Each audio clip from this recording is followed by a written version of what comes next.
वन्देऽहं श्रीगुरु श्रीयुतपदकमलं श्रीगुरून् वैष्णवांश श्रीरूपं सग्रजातं सहगण रघुनाथान्वितं तं सजीवं साद्वैतं सावधूतं परिजनसहितं कृष्णचैतन्यदेवं श्रीराधा कृष्णपादं सहगण ललिता श्रीविशाखान्विता ॐ अज्ञानतिमिरन्धस्य ज्ञानशलाकया चक्षुरुन्मीलितं येन तस्मै श्रीगुरवे नमो विष्णुपादाय श्रीकेशवप्रेष्ठाय भूतले श्रीमते भक्तिवेदान्त शिलपर्यटक स्वामीति नामे वंशाकल्पतरुश्च कृपासिन्धुभ्यैव च पतितानां पावनेभ्यो वैष्णवेभ्यो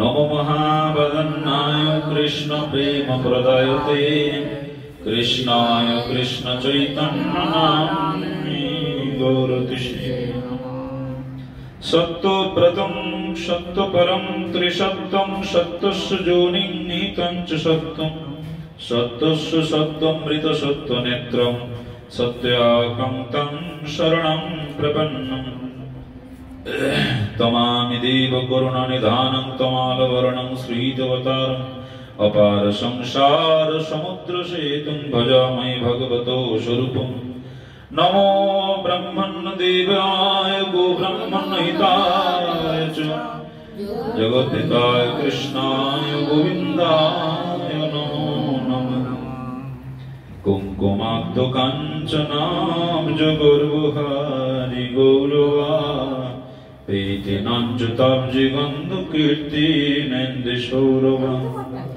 वल्लभेश शृणु सर्वं वञ्चितार्थसाधिका मज्जुमतमो पादपद्मो दशदास्तुराधिका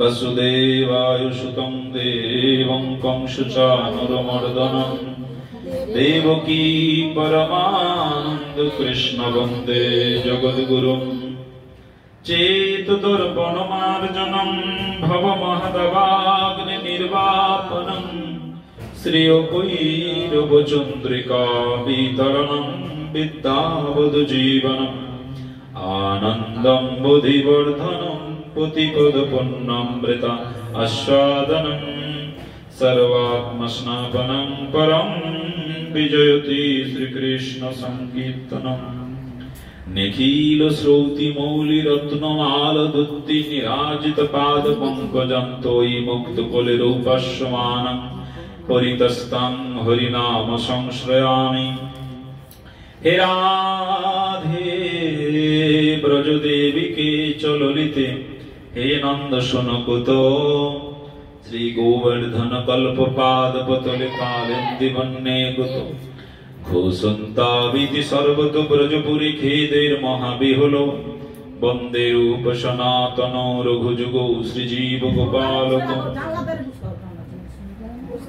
हरतं संसारं द्रुततरमसारं सुरपते हरतं पापनं वीततेमपरं जादवपते ओ दीननाथ नीत चरण निश्चितमिदं जगन्नाथ स्वामी पथगामी भवो तुमे वृंदावै तुलसी देवै प्रियावै केशवस्य च कृष्ण भक्ति पदे देवी सत्यवते नमो नमः श्री कृष्ण चैतन्य प्रभु नित्यानंद श्री अद्वैत गदाधर शिवासदि गौर भक्त वृंद हरे कृष्णा कृष्ण कृष्ण हरे हरे हरे राम राम राम हरे बोलो वृंदावन बिहारी लाल की जय सचिनंदन गौर हरि की जय श्रीमती राधा ठाकुरानी की जय जय जय श्री राधे। हरे कृष्ण। सर्वाग्रे मोर अभीष्ट गुरुपाद चित विलास वैष्णव कुल चूड़ामणि त्रिलाभ विष्णु विष्णुपाद अष्टपुर सदस्वी भक्ति वेदांत शिला पर्यटक गोस्वामी गुरु महाराज राहुल श्री चरण कमले भक्तिपूर्ण प्रणाम निवेदन करी अहित कृपा भिक्षा प्रार्थना करी परम गुरुदेव तलाभ श्री भक्ति प्रज्ञान केशव गोस्वामी ठाकुर जगत गुरु श्री भक्ति सिद्धांत ठाकुर श्री प्रभुपाद रूपानक गुरु परंपरा वृंद श्री चरण कमले भक्तिपूर्ण प्रणाम निवेदन करी अहित कृपा भिक्षा प्रार्थना करी परम दयाल गौर नित्यानंद प्रभु गौर राधा विनोद बिहारी जी श्री जगन्नाथ बलदेव सुभद्र महारानी श्री गिरिराज महाराज श्री चरण कमले भक्तिपूर्ण प्रणाम निवेदन करी अहित कृपा भिक्षा प्रार्थना करी। जय गुरुदेव। शास्त्री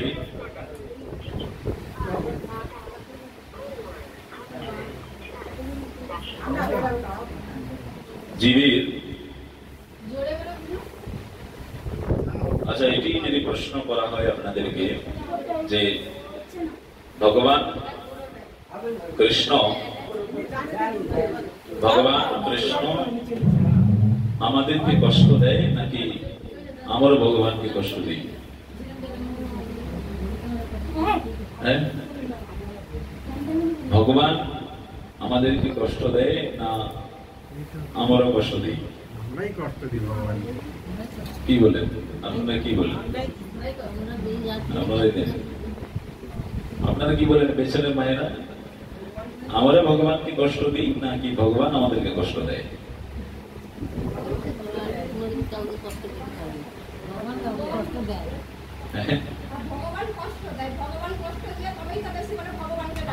হ্যাঁ, ঠিকই বলেছেন, ভগবান কষ্ট দেয় নাকি? আচ্ছা, আমরা দিই নাকি ভগবান দেন? তার প্রশ্নের উত্তর আমরা এখনই পাবো। জীবের ক্লেশের জন্য কৃষ্ণ দায়ী কিনা, মানে জীব মানে আমাদের কষ্টের জন্য কৃষ্ণ দায়ী কিনা, এখানে জিজ্ঞাসা চিহ্ন মানে প্রশ্ন সূচক চিহ্ন। উত্তর আমরা এখন ধ্যান দিয়ে শ্রবণ করব। দায়ী কিনা এখন বেরোবে। হ্যাঁ,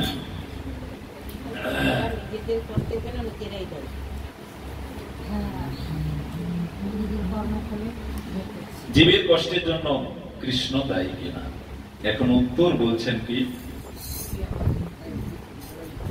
স্বতন্ত্রতা একটি রত্ন বিশেষ।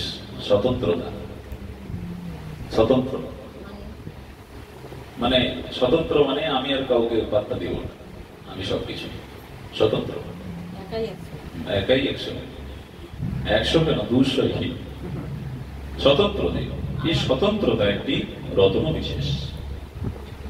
জড়জগতে অনেক বস্তু আছে, এখানে অনেক বস্তু আছে, সে সকল বস্তুকে এই রত্ন দেন নাই। জীবকে যদি স্বতন্ত্রতা না দেওয়া হইত তাহলে জীব জড়বস্তু নাই হেউ তুচ্ছ হইত। বোঝা গেল আমাদের মধ্যে স্বতন্ত্রতা আছে। শাস্ত্রী বলছেন জীবকে যদি স্বতন্ত্রতা না দেওয়া হইত তাহলে জীব জড়বস্তু হয়ে যেত। একটি বৃক্ষের স্বতন্ত্র আছে নাকি? বৃক্ষ যদি বলে আমি এখনই মাথাখালি যাবো, নিয়ে চলো, কেউ নিয়ে যাবে? কিন্তু আপনি যদি বলেন আমি এখনই মাথাখালি যাবো, নিয়ে যেতেই হবে, নিয়ে যাবে কিনা? আপনি চলে যেতেও পারবেন হেঁটে হেঁটে, কিন্তু বৃক্ষ পারবে না। একটি গরু ছাগল পারবে কি?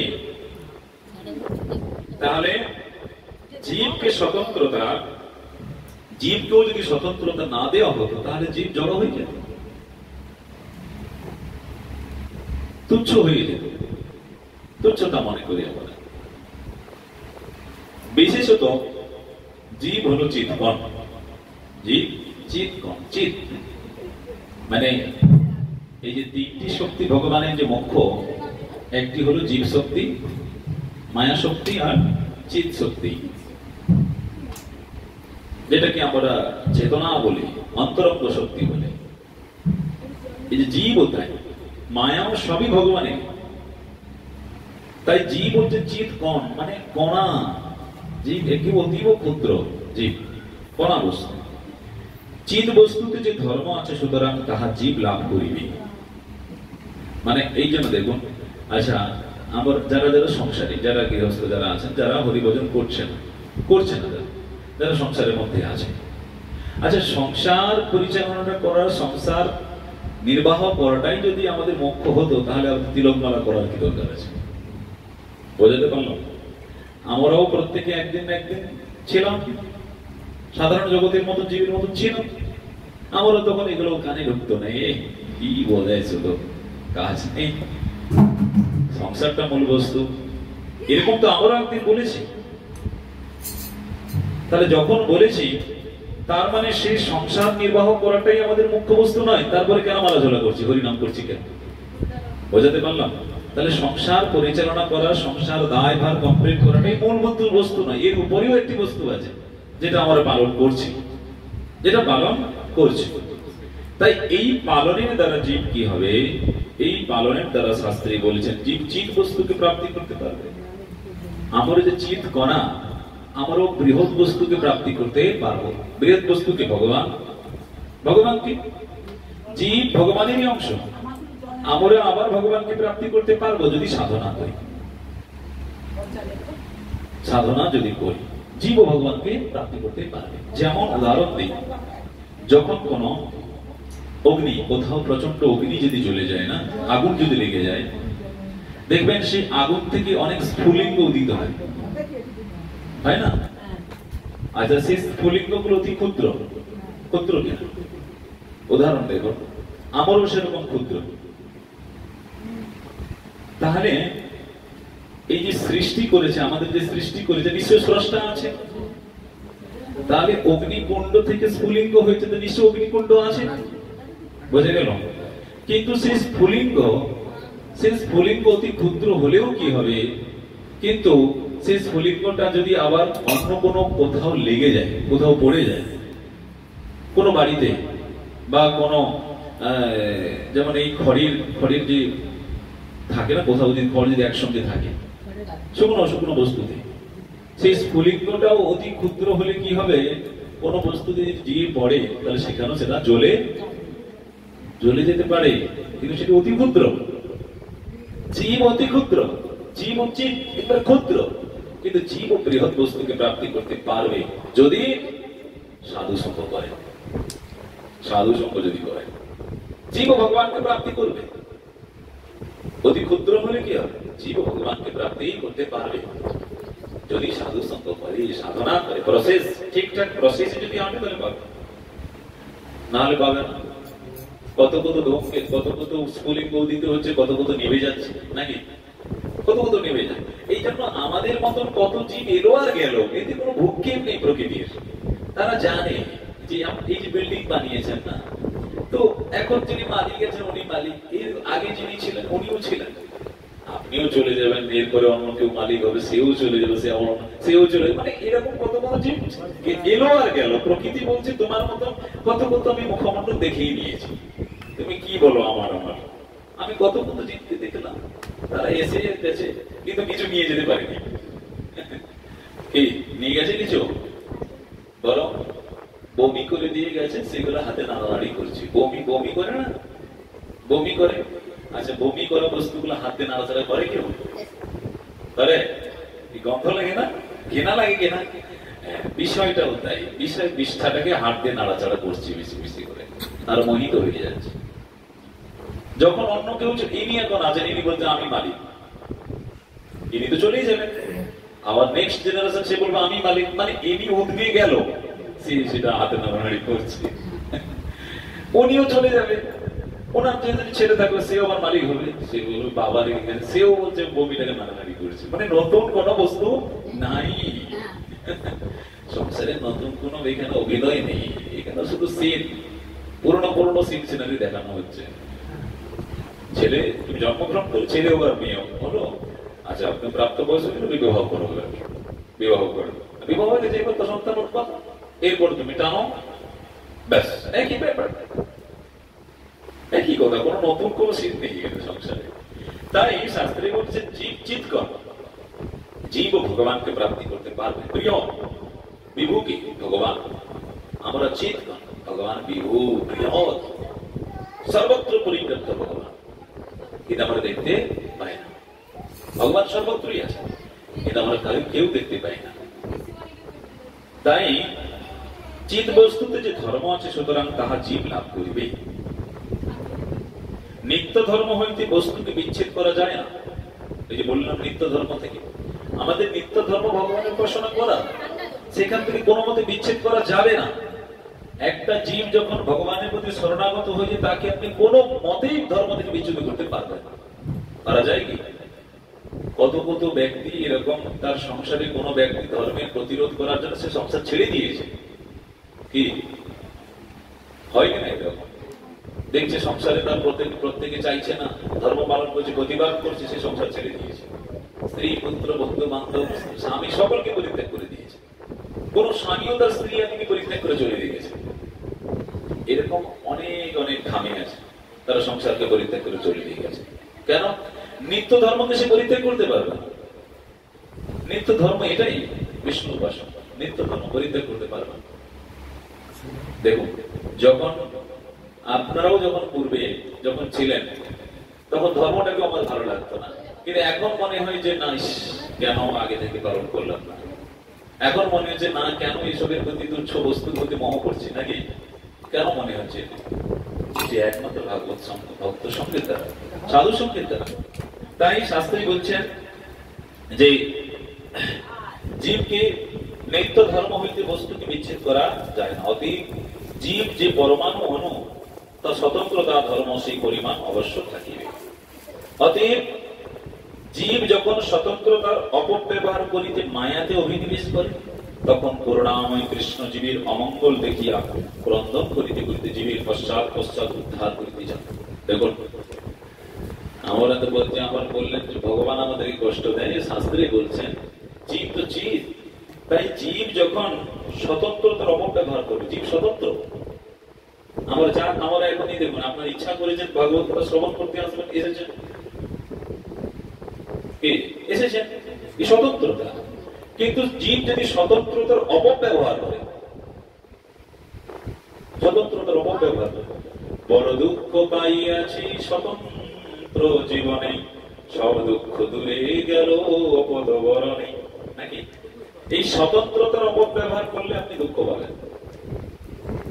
কিন্তু সমস্ত স্বতন্ত্রতা যদি আমি গোবিন্দের চরণে সমর্পিত করি, সব দুঃখ দূরে গেল উপদবরণে। তাই শাস্ত্রী বলছেন জীব যখন স্বতন্ত্রতার অপব্যবহার করিয়া মায়াতে অভিনিবেশ করে, মায়া তো বসেই রয়েছে, মায়া সর্বক্ষণ বসে রয়েছে, আপনাদেরকে গ্রাস করবে, জগতে জীবকে, গৃহমেধি জীবকে গ্রাস করবে। মায়া জানে যে জীবকে কি করে মোহিত করা যায়। আচ্ছা, রন্ধন হয়ে গেলে ভোগ লাগে, কিন্তু রন্ধন যদি হয়ে যায়, তাই বলছেন তখন কি করে ভগবান, জীব যখন স্বতন্ত্র হয়ে যায়, মায়াতে অভিনিবেশ হয়ে যায়, আর ভগবান তখন কি করে, জগতে জীব কি করে উদ্ধার পাবেন? তখন জীবের অমঙ্গল দেখিয়া ক্রন্দন করিতে করিতে জীবের পশ্চাৎ পশ্চাৎ উদ্ধার করিতে যান। কে? ভগবান। ভগবান তখন জীবের দুঃখ দেখে পশ্চাতে পশ্চাতে উদ্ধার করিতে যান এবং ভগবান ক্রন্দন করেন। জীব কৃষ্ণের অমৃতময় লীলা জড় জগতি পাইবে না বলিয়া কৃষ্ণ দয়া করিয়া সেই অচিত্ত লীলা প্রপঞ্চ উদয় করেন। দেখুন, ভগবান এই জন্য লীলা প্রতিষ্ঠিত করলেন। ভগবান যে এত বৃন্দাবনে এত লীলা কেন বলেছেন, এত এত লীলা ভগবান কেন করলেন? জীবকে আনন্দ দেওয়ার জন্য, অন্য কোনো কারণ নেই, জীবকে আনন্দ দেওয়ার জন্য। তাই বলছে জীবকে আনন্দ দেওয়ার মূল কারণ কি? যদি কোনো বস্তু কিছুতে আনন্দ না পায় তাহলে সে গ্রহণ করবে না, গ্রহণই করবে না। আপনি হরিভজনে আনন্দ না পেলে গ্রহণ করবেন না। আর সংসারে যে কিছু না কিছু আনন্দ পাচ্ছে না, সংসার করছে কেন মানুষ? আনন্দ পাচ্ছে, কিন্তু তার পরিমাণটা খুব খারাপ। পরিণামটা খুব খারাপ আছে। যে সুখটা বলছে না, দেহ সুখের কথা বলছে, দেহ সুখের কথা। আর দেহটা যখন জীর্ণ হয়ে যাবেন তখন আর সে সুখ গেলই। এই জন্য শাস্ত্রী বলছেন যে অঙ্গম গলিতম পলিতম মুন্ডম দশমবিহীন জাতম তুণ্ডম বৃদ্ধ জাতি গৃহীতা দণ্ডম তদৌপি ন মুচ্যন্তে আশা বিন্দম ভজ গোবিন্দম ভজ গোবিন্দম ভজ গোবিন্দম মূঢ়মতি হে। অঙ্গ গলিত, অঙ্গ গলিত, অঙ্গ একদিন গলিত হবে কিনা? অঙ্গ গলিত হয়ে যাবে, ওনার অঙ্গ গলিত বয়স হয়ে গেল, অঙ্গ গলিত হয়ে যাবে। অঙ্গ গলিত গলিত মুন্ডম, মুন্ডম মানে চুল পড়ে যাবে, নেড়া হয়ে যাবে। দশম বিহীন জাতম তুণ্ডম, হ্যাঁ, দাঁত পড়ে যাবে, কি হবে কিনা? বৃদ্ধ জাতি গৃহীতা দণ্ডম, বৃদ্ধ হয়ে গেলে লাঠি লাগবে, সিঁড়িতে যেমন উঠতে পারছেন না, আর কিছুদিন পরে আর উঠতেই পারবেন না, নেমে গেলে আর উঠতে পারবেন না, উঠে গেলে নামতেই পারবেন না। তদু বিনমুচ্ছন্তে আশা পিণ্ডম, হ্যাঁ, মানে অঙ্গ গলিত হয়ে গেছে, দাঁত পড়ে গেছে, চুলও পেকে গেছে, লাঠি নিয়ে চলছে, তথাপিও জড় ভোগের আশা শেষ হলো না। কিছু না কিছু জড় আশা মনের মধ্যে পুষে রেখেছে। যে এই আশা আছে কিনা আপনি ওনাকেও জিজ্ঞাসা করুন, কিছু একটা আশা আছে, ওই মাকে জিজ্ঞাসা করুন জীবনে কি আশা, কিছু না কিছু একটা আশা আছে। বলছে জড় আশা আর ত্যাগ হলো না, কিছুদিন পরে চলে যাবে, তথাপি জড় আশা ত্যাগ হলো। তাই শঙ্করাচার্য বলছেন ভজ গোবিন্দং, ভজ গোবিন্দং, ভজ গোবিন্দং গুণমতে। হে মন, তুমি একমাত্র গোবিন্দের ভজনা করো, জড় আশা পরিত্যাগ করে গোবিন্দের নাম করো। আর কি ভগবান নদিয়া নবদ্বীপ লীলা বিস্তার করেছেন,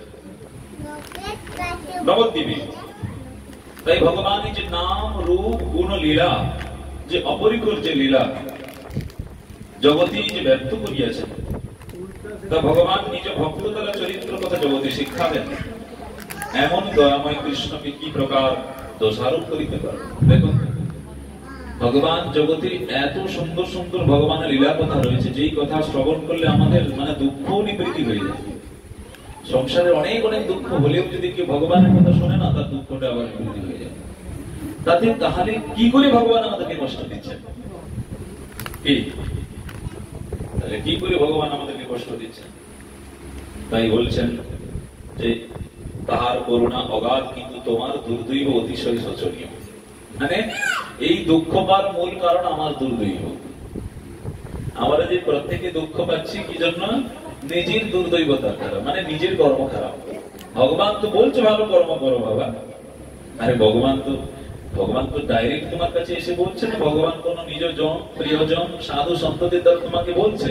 কিন্তু কে যেন কীর্তন করি না যে সংসার ভজিলি গৌরাঙ্গ ভুলিলি, সংসার ভজিলি গৌরাঙ্গ ভুলিলি, না শুনিলি সাধুর কথা, ইহ পরকার দুকালি খোয়াইলি মন, খাইলি আপন মাথা। মাথা এখন কেউ কারোর মাথা খায় না, নিজে নিজেই মাথা খায়। আর মানুষ বলে না ওর জন্য আমি কষ্ট পেলাম, হ্যাঁ ওই আমাকে কষ্ট দিয়েছে, ওই থাকার জন্য আমার এত বিপদ। আরে না, তোমার পূর্বের কর্ম, তুমি ওর দ্বারা দুঃখ পাবে। কেউ এটা দোষারোপ করবেন না। এরকম শাস্ত্রে বলছে কেউ এরকম দোষারোপ করবেন না যে আমি অন্যের জন্য দুঃখিত হলাম, অন্য আমাকে কেউ দুঃখ দিল। এটি বুদ্ধিমান ব্যক্তি বলে না। আপনার পূর্বের কর্ম আপনাকে দুঃখ দেওয়া, আপনি ওই ব্যক্তির দ্বারা দুঃখ পাবেন। অতএব আপনার সেটি মাইনাস হয়ে গেল, মাইনাস হয়ে গেল। কিন্তু আপনি আবার কি করেছেন? ওই দুঃখ দিয়েছেন, আপনিও আবার দুঃখ দিবেন তাকে না। এটি ভাবুন যে আপনার পূর্বে কর্ম এটি ছিল, আপনার এটা মাইনাস হয়ে গেল। তাই শাস্ত্রী বলছেন যে তবে কি মায়া শক্তি আমার দুর্দৈব শত্রু? প্রশ্ন আমার আগে কাউকে করি যে তাহলে দুর্দৈবটা কি, আমার দুর্দৈবটা কি? এখনো বলছেন যে ভগবান কত করুণাময়, ভগবান নাম গুণ কীর্তন জগতে ব্যক্ত করে দিচ্ছেন জগতে যে সুখী হওয়ার জন্য, আনন্দ পাওয়ার জন্য। কিন্তু ধরি আমরা আনন্দ নিতে চাই না, আনন্দ জগতে কেউ চায় না। আপনি কাউকে জিজ্ঞাসা করুন আনন্দ চান কি? হ্যাঁ, সকলেই বলবে হ্যাঁ চাই তো। কিন্তু কিন্তু যে আনন্দটা চাই, হ্যাঁ, সে আনন্দ যেমন কি বলবো, আর একটি সমুদ্র থেকে এক চামচে জল তুলে নিলে যেমন সমুদ্রের কোনো হুঁচি থাকে, সমুদ্রের কোনো জল কমে যাবে নাকি থোড়ি? এই জন্য সংসারী জীব যে আনন্দটা চাই, আনন্দের পরিণাম দুঃখ। সংসারী জীব এটি চায়, আমার একটু পর্যাপ্ত পরিমাণে একটু ইনকাম চাই, আর একটু বছরে 2-3 বার ঘোরাঘুরি করুন, ভালো ভালো খাইব, ভালো জায়গা যাইব, আর কি, আর সন্তান সন্ততিকে সংসার জীবন যাপন কাটাইব, ব্যাস। এই আমার মানে লেখা থাকে লিস্ট আর কি, এটাই আমার জীবন, এটি সুখ। কিন্তু সুখই নয়। তাই এখানে বলছে দুর্দেব, তাহলে শত্রু কে আমার? আমাদের প্রত্যেকের শত্রু কে? আমরা তো কোন একটা ব্যক্তি বিশেষকে শত্রু মনে করি, ইনি আমার শত্রু। শত্রু কি করে হলো? ওর মধ্যেও তো ভগবান আছে, কি ওর মধ্যেও তো জীবন আছে, শত্রু তো। এই বাচ্চা মেয়ে বলে কেড়ে নিন, ডিস্টার্ব করতে নিয়ে নিন ওটা, সব ধীরে সুস্থে বসুন। তাহলে শত্রু কে? আমরা তো ভাবি আমার অন্যান্য কেউ শত্রু আছে, কাউকে শত্রু বলে ভাবে, অনেকে অনেকে শত্রু আছে, প্রত্যেকের শত্রু আছে। কিন্তু শাস্ত্রেই বলেছেন তাহলে শত্রু কি আমাদের? তবে কি মায়া শক্তি আমার দুর্দৈব শত্রু?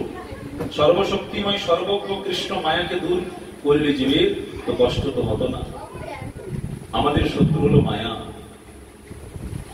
মায়াই শত্রু আমাদের। হ্যাঁ, এই মায়াকে যতক্ষণ আমরা অপসারিত না করতে পারছি ততক্ষণ সুখ পাবো না, কোন রূপেই সুখ পাবো না।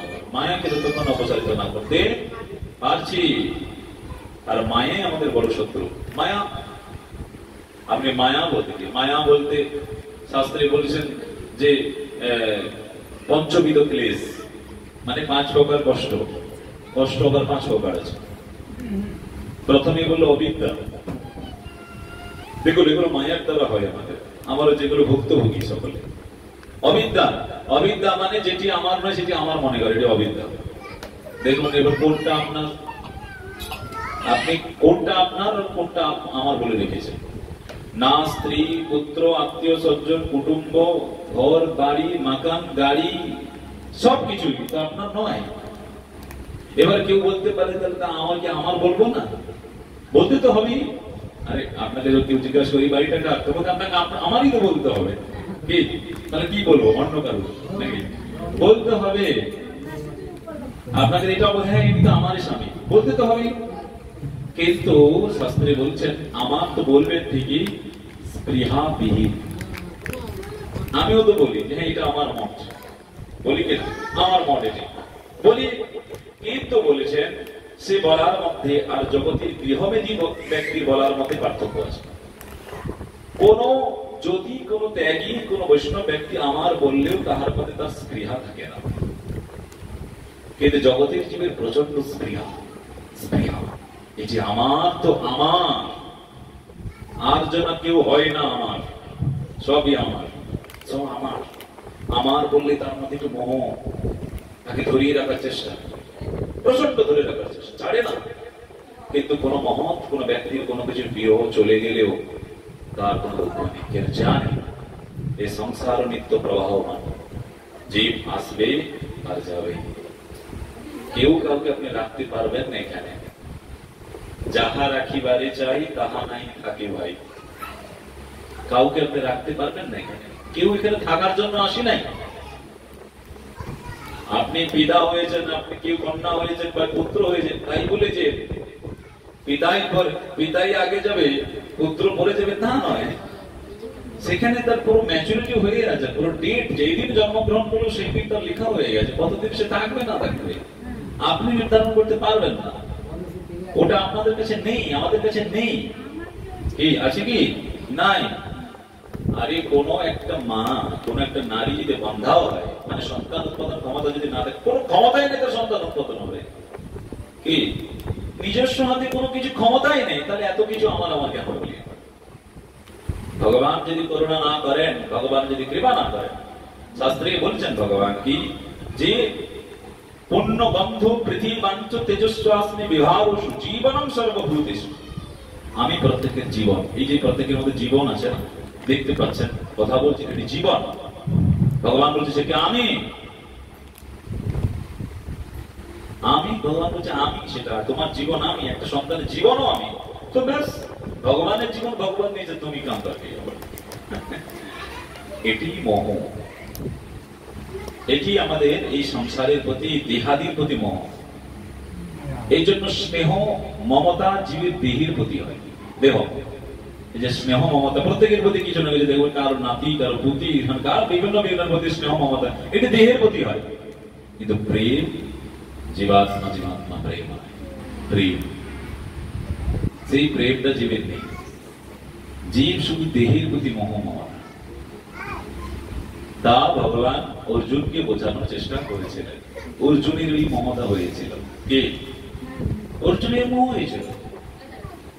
দুঃখী শিদিগুণ মনা সুখী বিগত প্রিয় বিতরাগ ভয় ক্রোধা স্থিত দেনমণি উচ্চতে।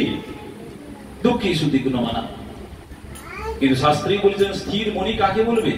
যে দুঃখের সময় স্থির, দুঃখের সময় উদ্বিগ্ন হবে না। আপনার কোনো কিছু হয়ে গেল, আপনি ভেঙে গেলেন, ব্যাস হরিভজন সব গেল, চুলাই গেল, আমি আর করছি না।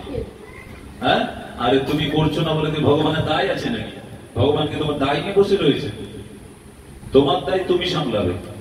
কেউ যদি বলে আমি আর করছি না, আমি কত কত মানুষকে দেখেছি একাদশী করতো, সবকিছু করতো, এমন কিছু হয়েছে আর করবো না, আমি আর করছি না। আরে তোমার দায় কি ভগবান নেবে? তুমি করবে না, তুমি ভোগ করবে। তুমি টাকা ব্যাংকে জমা করেছো, থোড়ি ইন্টারেস্ট কাউকে দিবে নাকি? কাউকে দিবে? তুমি নেবে, তো তুমি ইন্টারেস্ট নেবে।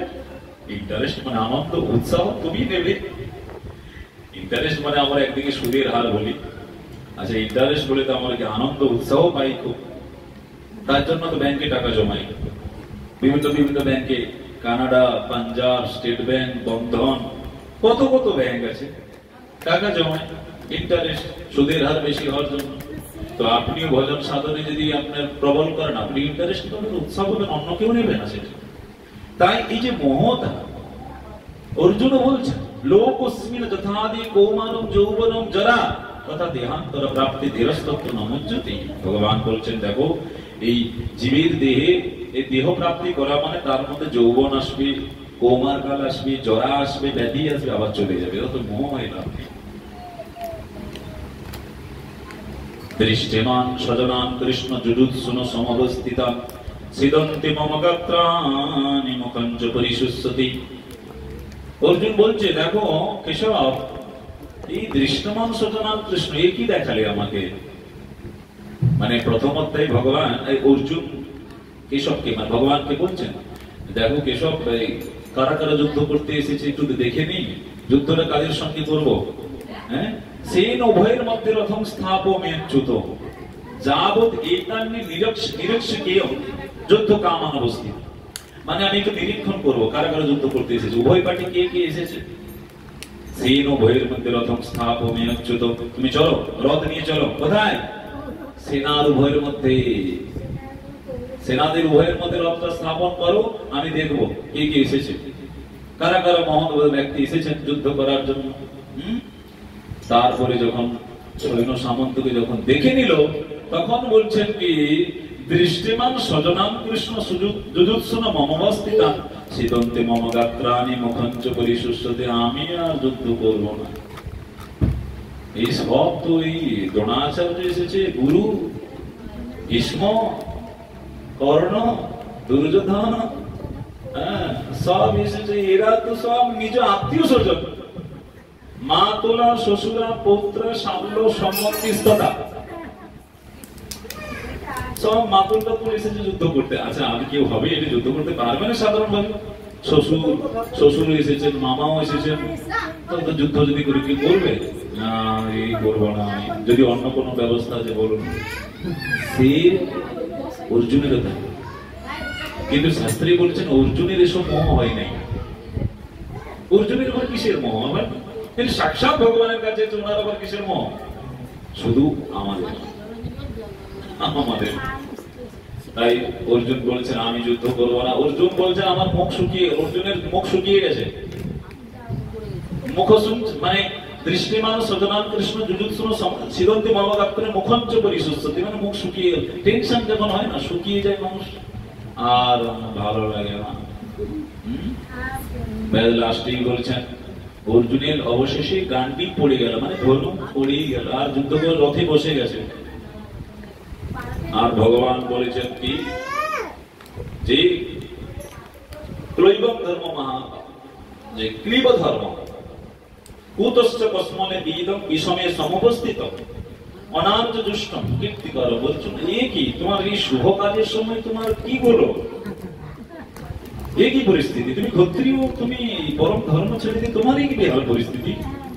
ত্রৈবম ধর্ম মহাপাত্র গমনে তজ্জু পদ্ধতি পুত্রং হৃদয় দৌর্বল্যম তত্ত্বতিষ্ঠ, পরন্তু উঠে দাঁড়াও। কি খুব ক্লীব ধর্ম, তুমি এগুলো কাতরতা, তোমার মধ্যে মোহ, এগুলো ঠিক নয়, শোভা পায় না এগুলো। দেখুন ভগবান বোঝাচ্ছেন কি করে কৃষ্ণ অর্জুনকে, এগুলো ছেড়ে ওঠো, তোমাকে যুদ্ধ করতে হবে, তুমি এখন রণক্ষেত্রে রয়েছো, আর তুমি বলছো যুদ্ধ করবে না, তাহলে ভালো হবে, দেখতে শোভা হবে কি শোভা হবে না। এখন বিবাহের লগ্ন চলে এসেছে, কন্যা বলছে আমি বিবাহ করবো না, তো ভালো লাগবে না।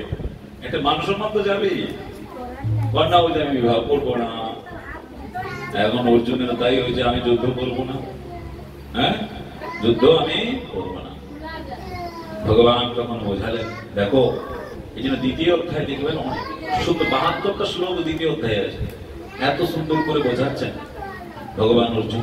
দেখো তুমি যে এই সমস্ত চিন্তন করছো, আচ্ছা তখন কত সুন্দর করে বোঝাচ্ছেন, তুমি যে মোহ করছো কোন বস্তুর প্রতি, এই জন্য একটু শাস্ত্র অনুশীলন করা প্রয়োজন আছে আমাদের। শাস্ত্র অনুশীলন করলে একটা জ্ঞান হবে, বৈরাগ্য হবে, তখন এই জড় জড় বস্তুর প্রতি আর মোহ থাকবে না আপনার। ভগবান বলেছেন অশোচানন্য শৌচস্তম প্রজ্ঞাবাদস্য ভাসসে গতাসুন গতাসুনস্য নাম শৌচোক্তি পণ্ডিতা। পণ্ডিত ব্যক্তি কোন জড় বস্তুর প্রতি মোহিত হয় না। তা দেখুন আমার মোহিত হয়েছে কি হয়নি, থোড়ি আমার পণ্ডিত, মূর্খ। মূর্খ ব্যক্তিরাই তো মোহিত হয়, পণ্ডিত ব্যক্তিরা মোহিত হয় না। হ্যাঁ, পণ্ডিত ব্যক্তির মোহিত হয় নাকি? মোহিত হয় না। ভগবান অর্জুনকে বলছেন, দেখো বাসাংসি জীর্ণানি যথা বিহায় নবানি গৃহ্ণাতি নরো পরানি তথা শরীরানি বিহায় জীর্ণান্ন নয়নি সংজাতি নবানি দেহি নৈনং ছিন্দন্তি শস্ত্রাণি নৈনং দহতি পাবক ন চৈনং ক্লদন্তাপ ন শোষতি মারুতঃ।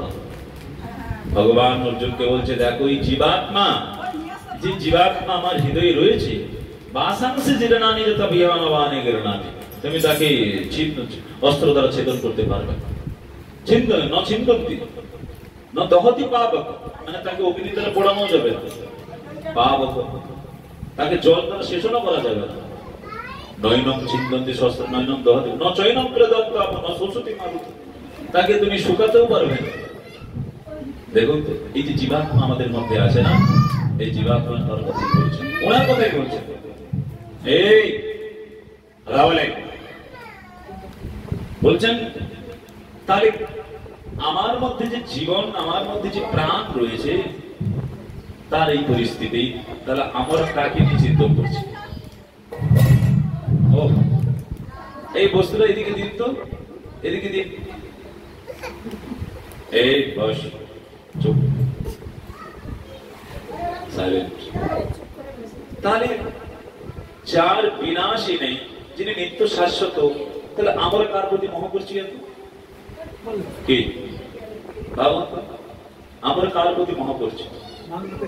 যিনি জন্মন হইত, যিনি শাশ্বত, যিনি নিত্য, তাহলে আমরা কার প্রতি মোহ করছি?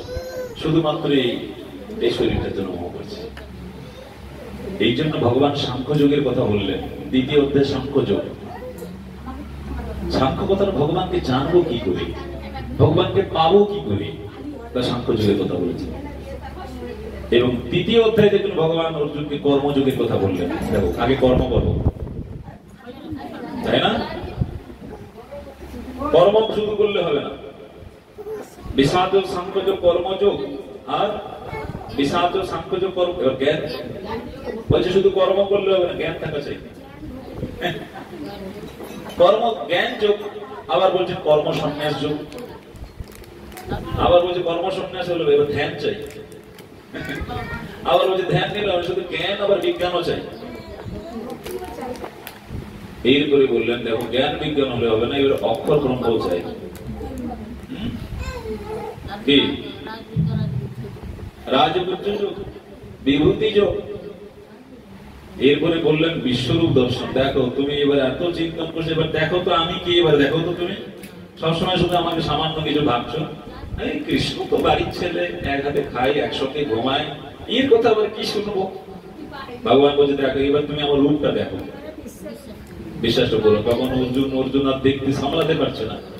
এরপরে দেখছে অর্জুন বলছেন দেখো তোমার এই বিশ্বরূপ দর্শন আমাকে দেখাও না, বরং তোমার সেই শ্যাম সুন্দর মুরলীধারী রূপটি আমাকে দেখাও। ব্যাস। এরপরে ভগবান বললেন দেখো কারা শ্রেষ্ঠত্ব, কারা শ্রেষ্ঠ, এতৎ বিষয়ে দ্বাদশ অধ্যায় তখন ভক্তি যোগের কথা বললে। কারা শ্রেষ্ঠ, কারা আমার প্রিয়, ভক্তি যোগে দেখবেন সর্বক্ষেত্রে যে ভক্তি যোগ 20টা শ্লোক আছে মনে হয়, সবটি ভগবান বলছেন কে আমার প্রিয়, কে আমার প্রিয় আর কে শ্রেষ্ঠ, দ্বাদশ অধ্যায় ভক্তি যোগে বলেছে। এইভাবে একটির পর একটি যোগের দ্বারা অর্জুনকে শেখাচ্ছেন, বোঝাচ্ছেন। এখন জীবের ক্ষেত্রেও তাই, জীবের ক্ষেত্রেও তাই আমরা এখন যেটাই পাই সেটাকেই ভালো মনে করি, কিন্তু যেটা পাই সেটাই যে ভালো তা নয়, তার মধ্যে আমাদেরকে নির্ণয় করতে হবে। তাহলে ভগবান তো অর্জুনকে একটার মধ্যেই থাকতে পারতো। প্রথমে যে সাংখ্যযোগ সেটার মধ্যে, বিশাল যুগের মধ্যে থাকতে হবে। সাংখ্যযোগ কেন বললেন, তারপরে পরে পরে পরে কেন বললেন যে না একটা জীব ক্রমান্বয়ে সে ধীরে ধীরে এগোতে পারবে, তার সেই বিবেক রয়েছে, জ্ঞান আছে, সে জ্ঞানের দ্বারা সে ধীরে ধীরে দেখুন। অবশেষে অষ্টাদশ অধ্যায়ে ভগবান অর্জুনকে অবশেষেই বললেন যে সর্বধর্মান্নে পরিত্যাজ্য। মানে এত কিছু যে বললেন, এই চোখ, এত কিছু যে বললেন অর্জুনকে এতক্ষণ যাবত, অবশেষে ভগবান বলছেন সর্বধর্মান্নে পরিত্যাজ্য। ব্যাস, সব পরিত্যাগ। কেন? তোমার যখন যেটা প্রয়োজন ছিল সেটা আমি বলেছি, এখন তোমার যেটা প্রয়োজন এটা বলছি, এটা নাও, পূর্বে ভুলে যাবো। আর সংসারে গৃহমেদিজি পূর্বের কথা ভুলে না, শুধু সেগুলো নিয়ে আলোচনা করো। আমি এই ছিলাম বুঝলি, আহা হা হা, 2-4 জন যখন বসে যাবে না, সেই পুরনো পুরনো কথা গল্প, কি গল্প করে না, পুরনো কথা শুধু আলোচনা করে, শোনে আর মনে করে আর শুধু শোক করিস, কি ছিলাম আগে, হ্যাঁ কেন আর ফিরে আসবে না সেই দিন। কিন্তু পাবেন না আপনি পূর্বের দিন, যেটা পাবেন না সেটা আলোচনা করে কি হবে? এই জন্য সর্বক্ষণ আমাদেরকে বর্তমান নিয়ে চিন্তন করা প্রয়োজন। সর্বক্ষণ বর্তমান, এখনই কি হবে,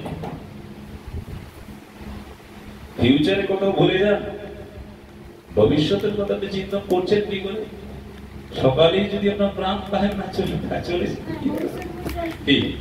আপনি সকালে যে গুড মর্নিং হবেন তো বলছেন, কেউ বলছে সংশয়কে দিতে পারবে না, সকালে দেখছেন আপনার গুড মর্নিং হয় নাই, সূর্য উদিত হয়ে গেছে কিন্তু আপনি আর উদিত হন নাই। হতেও তো পারে। ফিউচারের কথা ভেবে কিছু কি হবে, যা ভাবুন বর্তমান, প্রেজেন্ট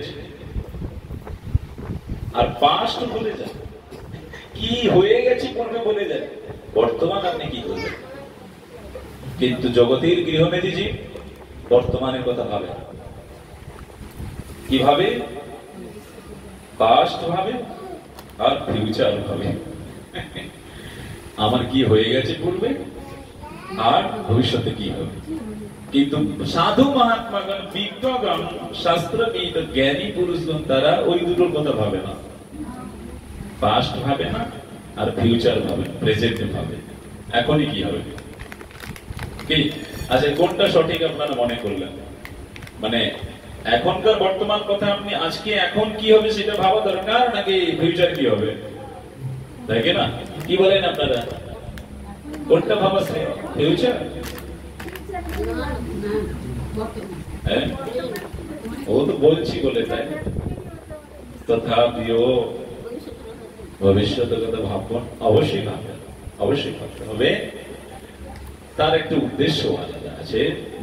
আপনি সন্তান সন্ততির প্রতি ভাববেন, এই জন্যই ভাববেন যে যদি তারা কৃষ্ণ ভক্ত হয়, যে না আমার যারা কৃষ্ণ ভক্ত সন্তান তাদের জন্য আমাকে ভগবানের সেবা কি করবে, কি করে করবে, জেনারেশন ভবিষ্যতে ভগবানের সেবা আমার কি করে চলবে তার জন্য চিন্তন করবে।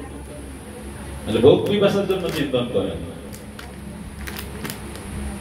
তার জন্য চিন্তন করুন যে আমার পরবর্তী জেনারেশন ছেলেরা কি করে সেবা করবে। আমার গোবিন্দ রয়েছে, বাড়িতে ভগবান আছে, গোপাল আছে, আপনার বাড়িতে যে রাধা কৃষ্ণ রেখেছেন তো মা বসিয়েছেন, কে সেবা করবে এরপরে? হ্যাঁ, এগুলো ভেবেছেন না? এগুলো তো ভাবেন না, যদি ভেবে থাকেন তো ভালো, কিন্তু ভেবে রেখেছেন আমার ছেলে কি হবে, আমার ছেলে ভবিষ্যতে কি করবে তার জন্য ভাবো।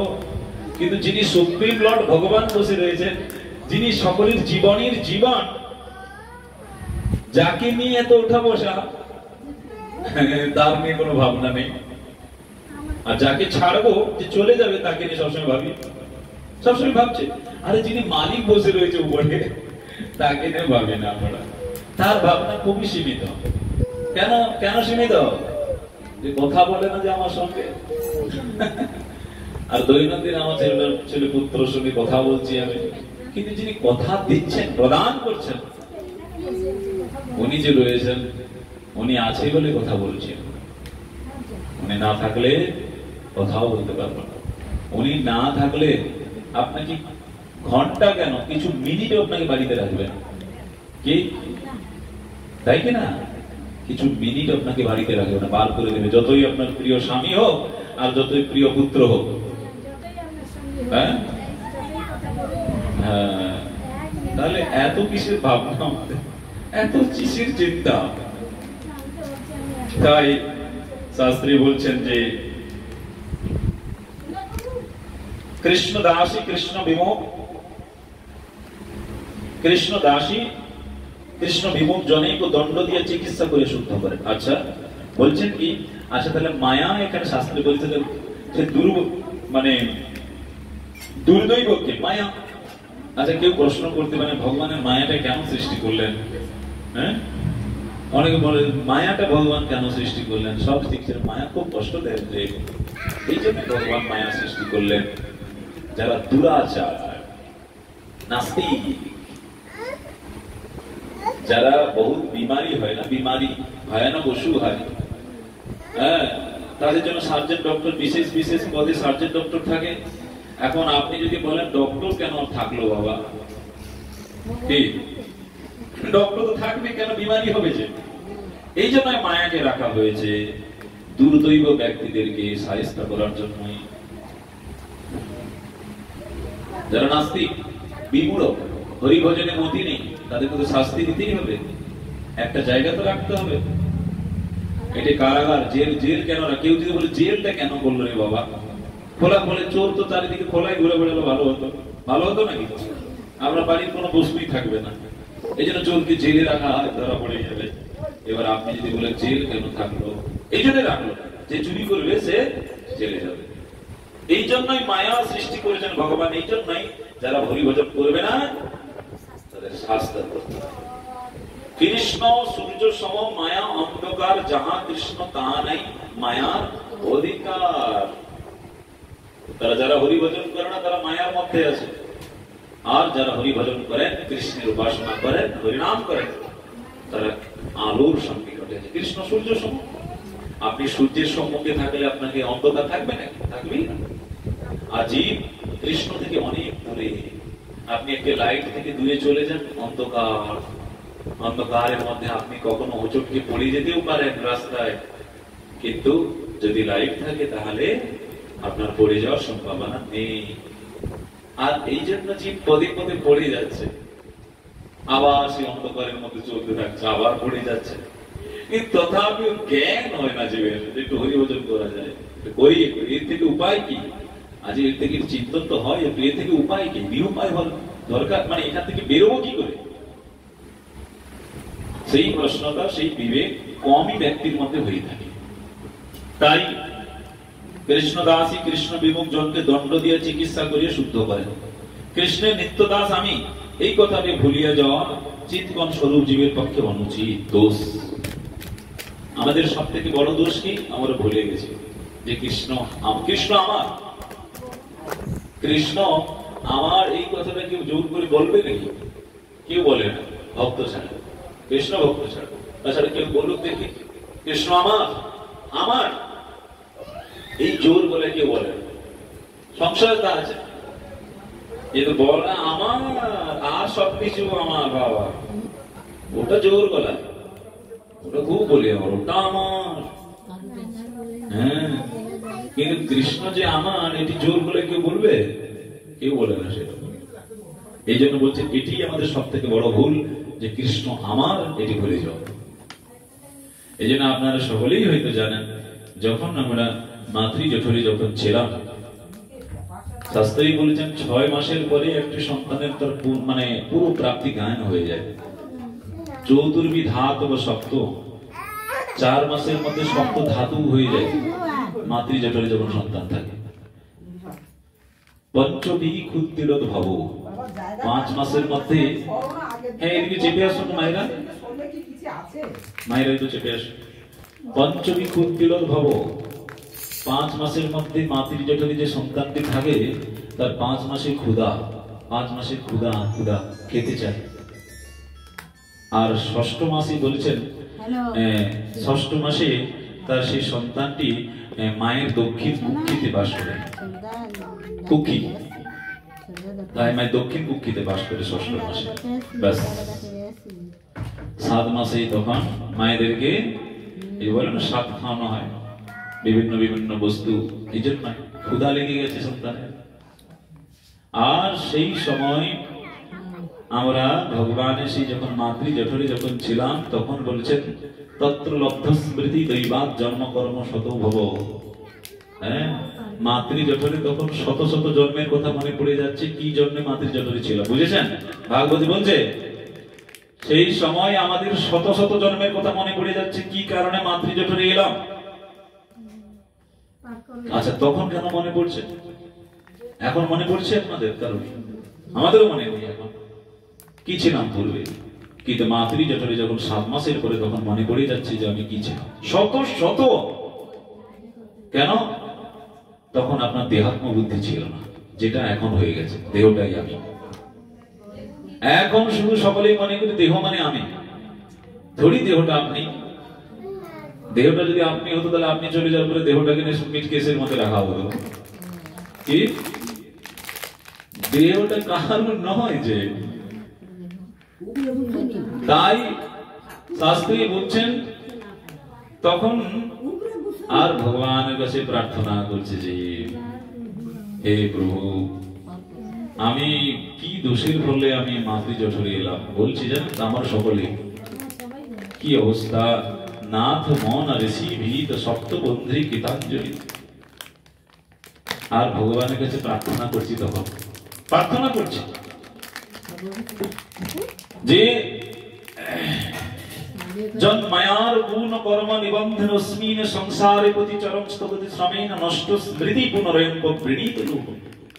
বন্দনা করছি আমরা সকলে যে প্রভু, আপনার যে দৈব দুর্বিপাক মায়া, যে মায়া আমার জ্ঞানকে অপহৃত করে দিয়েছে, নষ্ট করে দিয়েছে। এই জন্য দেখেন জীবের গৃহমেধি, জীবের জ্ঞানটাই ঠিক নেই, ভ্রষ্ট জ্ঞান, কোন শুদ্ধ জ্ঞান নেই। শুদ্ধ জ্ঞান জীবের কতটুকু আছে? শুদ্ধ জ্ঞান নেই জীবের মধ্যে।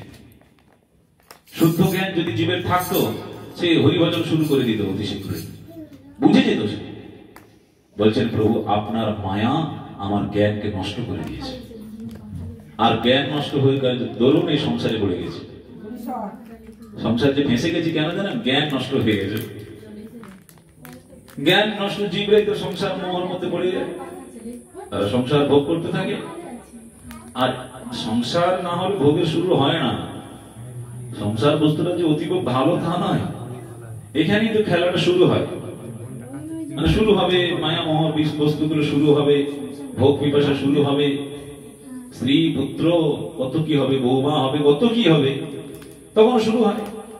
তখন বলছেন প্রভু, নষ্ট স্মৃতি পুনরায় প্রণীত লোকম, যে মায়া আমার জ্ঞানকে নষ্ট করে দিয়েছে, আবার আপনার করুণা যদি না হয়, তাহলে সেই মায়া থেকে আমি অপসারিত হতে পারবো না। মানে ভগবানের মায়া আমাদেরকে ভুলিয়ে দিয়েছে, আবার ভগবানের করুণা আবার আমাকে মনে করাবে। এই জন্য শাস্ত্রী বলছেন, প্রভু আমি যেখানেই আছি এখানেই আমি থাকতে চাই, মানে জঠরে আমি এখান থেকে বেরোতে চাই। বলছি আমরা সো অহং বাসম বিভু বহু দুঃখ বাসম গর্ভান নিজে কৌমিষে বহিরন্ধ কূপে। বলছি যে প্রভু আমি যে এখানে আছি না অন্ধকূপে, আমি এখানেই থাকতে চাই, বাইরে বেরোতে চাই না। কেন? বাইরে দৈব দুর্বিপাক সম্পন্ন আপনার গুণময়ী মায়াকে আপনি বিস্তৃত করে রেখেছেন এই বাইরে। এই জন্য প্রভু আমি বাইরে যেতে চাই না, আমি এখানেই থাকতে চাই। এখানে থেকেই তসমাৎ অহং বিগত বিকল্প উদ্ধারিষ্য। প্রভু আমি এখানেই পূর্বের কথা মনে করে আমার বিবেককে শুদ্ধি করে, বিবেককে সমস্ত কিছু থেকে উদ্ধার করে আপনার চরণে আমি সমর্পিত করতে চাই। আমি এখান থেকে উদ্ধার হতে চাই, আমি বাইরে যেতে চাই না। কেন? বাইরের ভয়ানক মায়া আপনি দিয়ে রেখেছেন। এই স্ত্রী, পুত্র, আত্মীয় স্বজন, বিষয়, এই যে মায়া, এগুলো রয়েছে কি? এই জন্য কীর্তন করি না, সংসার ভুলি সেই জীব অনাদি বহির মুখ, অতএব মায়া তারে দেয় সংসার আদি দুঃখ। ব্যাস ভুলে গেছে, তাই ভোগ করছি সংসার। এখন আপনি কোন ব্যক্তিকে ভগবানের কথা শোনানো, সে বাবা সে তো কত কি বলে দেবে। আপনি যতটাই ভুলে গেছি ততটাই মায়াকে গ্রহণ করেছি। আমি যতটা কৃষ্ণকে ভুলে গেছি ততটাই মায়াকে ভালোবেসেছি, আর যতটা কৃষ্ণকে ভালোবেসেছি ততটাই মায়াকে দূরে সরিয়ে দিয়েছি। কি এবার কতটা কৃষ্ণকে ভালোবেসেছেন আপনি জানেন, আর কতটা মায়াকে নিয়ে আসেন সেটা আপনি জানেন। তাহলে এই পর্যন্তই থাক। এখানেই রহিল গ্রন্থ মৃতল হরি বদন হরি প্রেমানন্দে বলো। বাঞ্ছা কল্পতরুবশ্য কৃপা সিন্ধুভৈব চ পতিতানাং পাবনেভ্যো বৈষ্ণবেভ্যো। এই জন্য সাধুগুরু বৈষ্ণবের কথা শুনে আমাদের জীবনটা অতিবাহিত করা প্রয়োজন। গুরু বৈষ্ণবগণ কি বলছেন আমার কল্যাণের জন্য আমাদেরকে শোনা উচিত। নিজস্ব সত্তা, নিজস্ব বুদ্ধিকে পরিত্যাগ করুন। নিজস্ব যদি লোগোর মধ্যে যদি থাকে না তাহলে কল্যাণ হবে না। জীব তো নিজস্ব লোগের মধ্যে, লোগো একটা লোগো থাকে না, লোগোর মধ্যে থাকতে চায় আমি কোনো শুনবো না, আমার যা আছে সেই না। সমস্ত কিছু নিজস্ব উপরে ভরসা পরিত্যাগ করে গুরু বৈষ্ণবের প্রতি সমর্পিত হবে, তাহলে কল্যাণ হবে। তাহলে মহামন্ত্র, তারপরে একটু মহামন্ত্র হয়ে যাবে।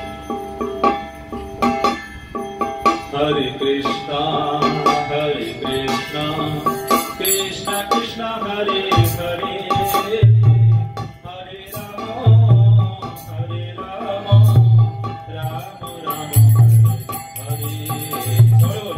হরে কৃষ্ণ হরে কৃষ্ণ কৃষ্ণ কৃষ্ণ হরে হরে, হরে রাম রাম রাম।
सच्चिनंदन गौर हरि की जय, परम दया नित्यानंद प्रभु की जय, और वृंदावन बिहारी लाल की जय, श्रीमती राधा ठाकुरानी की जय। जय जय श्री राधेश्वर। अच्छा भगवती बोलो नारी जब नारी बोलो भगवती